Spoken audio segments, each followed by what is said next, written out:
हळद कुठे आहे तिखटाच्या बाजूला आणि तिखट कुठे आहे? हळदीच्या बाजूला. अगं चिमटा लवकर. अहो गॅस बंद करायचा ना मग. पाटा आणि वरवंटा ठेचा याला खलबत्ता. पाटा आणि वरवंटा ठेचा याला खलबत्ता. वांग्याचं काय होणार नाही, जिऱ्याचं मोहरीशी भांडण बाय. कोची बिची होऊ दे थोडीशी मिरचीची फोडणी, येणार अंगाशी भाजणार शिट्टी, कुकरच्या आधी बाय बाय बाय बाय ग.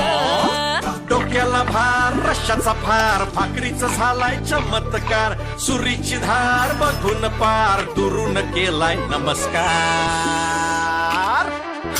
चवीला भारी मस्त मजेदार किचन कलाकार. चवीला भारी मस्त मजेदार किचन कलाकार. अगं हळद कुठे आहे तिखटाच्या बाजूला आणि तिखट कुठे आहे? हळदीच्या बाजूला. अगं चिमटा लवकर. अहो गॅस बंद करायचा ना मग. पाटा आणि वरवंटा ठेचा याला खलबत्ता. पाटा आणि वरवंटा ठेचा याला खलबत्ता. वांग्याचं काय होणार नाही, जिऱ्याचं मोहरीशी भांडण बाय. कोची बिची होऊ दे थोडीशी मिरचीची फोडणी, येणार अंगाशी भाजणार शिट्टी, कुकरच्या आधी बाय बाय बाय बाय ग.